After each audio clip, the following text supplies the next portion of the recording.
राजपाल कश्यप जी हमारे साथ मौजूद हैं, समाजवादी पार्टी के वरिष्ठ नेता हैं, उनसे बात करते हैं। सर, आजकल बयानात जो है वो बहुत ज़्यादा आ रहे हैं। भारतीय जनता पार्टी के नेता बयान दे रहे हैं, समाजवादी पार्टी के नेता बयान दे रहे हैं। इसमें बड़ा वो चल रहा है, जैसे लग रहा है कि चुनाव जैसे जैसे नज़दीक आ रहे हैं बयानबाजियां बढ़ रही हैं। मुख्यमंत्री ने कहा कि बटोगे तो कटोगे, नेक रहोगे। अफजाल अंसारी का बयान आ रहा है, महबूब अली का आ रहा है, प्रधानमंत्री का आ रहा है। तो इस तरह की चीज़ें चल रही हैं। और जो मोदी योगी का एजेंडा है उस पर भी आरएसएस ने मोहर लगा दी है। इसी एजेंडे को लेकर चुनाव में आगे बढ़ रहे हैं। देखिए, बीजेपी तो इसलिए बयान दे रही है जबकि वो सरकार में है। उसको काम करना चाहिए, बयान नहीं देना चाहिए। फर्जी बयान इसलिए इधर उधर की बात की बटोगे कटोगे, हाँ तो मारो काटो, ये सब बातें तो बीजेपी इसलिए कर रही है कि रोजगार दे नहीं पाई, महंगाई कंट्रोल नहीं कर पाई और किसान की आय दुगनी नहीं कर पाई, दवा अस्पताल में मिल नहीं रही, अस्पताल कोई बना नहीं पाए और किसी का कोई काम तो हुआ नहीं, महिलाएं सुरक्षित नहीं, कानून व्यवस्था पूरी तरह से चौपट है। तो हर मोर्चे पे विफल योगी सरकार और क्या बोलेगी। तो वो ध्यान हटाने के लिए, मूल मुद्दों से ध्यान हटाने के लिए ये बयानबाजी बीजेपी कर रही है। एक सवाल ये था कि आरएसएस भी इसी एजेंडे को लेकर आगे बढ़ रही है। जो मुद्दा जो है वो मुख्यमंत्री का और प्रधानमंत्री का, उस पर मोहर लगा दी है। क्योंकि मोहन भागवत के भी बयान जो है वो इसी तरह से आ रहे हैं कि एक हो जाओ अब सब लोग। देखिए, आरएसएस तो इनकी मुख्य शाखा है, ये तो उसके अंग हैं।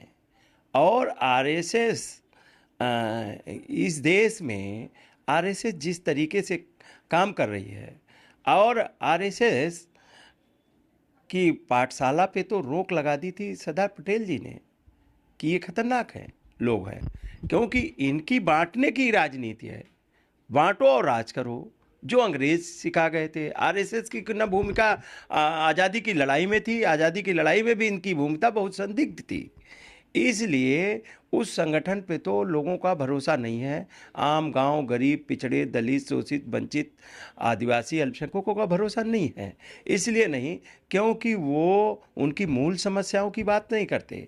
और समाजवादी पार्टी और समाजवादी विचारधारा, रोटी कपड़ा सस्ती हो, दवा पढ़ाई मुफ्ती हो, इस नारे पे काम करती हो। हमारे नेता माननीय अखिलेश यादव जी पीडीए को लेके चल रहे हैं। अब पिछड़े, दलित, आदिवासी, अल्पसंख्यक और पीड़ित दुखी जो अगड़े हैं, आदि आबादी है, आदिवासी है, इनको सबको लेके चल रहे हैं। इनके हक अधिकार और जाति जनगणना और इनको आरक्षण मिले और भागीदारी मिले, डेवलपमेंट हो, रोजगार मिले, विकास हो। लेकिन बीजेपी ने तो सारा विकास चौपट कर दिया है। इसलिए बीजेपी, आरएसएस, मोदी, योगी और भी जो ईडी, सीबीआई, इनकम टैक्स, जितनी संस्थाएं कितनी भी लगा लें, अब इनका जाना तय है। और इस विजयी रथ को तो माननीय अखिलेश यादव जी ने, मोदी के विजयी रथ को तो उत्तर प्रदेश में ही रोकने का काम किया, पूर्ण बहुमत से बनने से रोकने का काम किसी ने किया तो माननीय अखिलेश यादव जी, उनका पीडीए ने करने का काम किया है।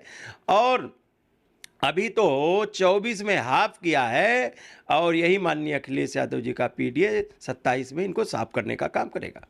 सर, आप लोग साफ करने की बात कर रहे हैं। पिछली बार कांग्रेस के साथ गठबंधन में थे।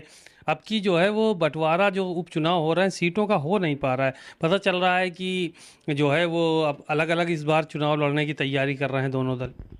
नहीं, वो तो देखिए राष्ट्रीय अध्यक्ष जी हमारे निर्णय करेंगे कौन दल क्या है।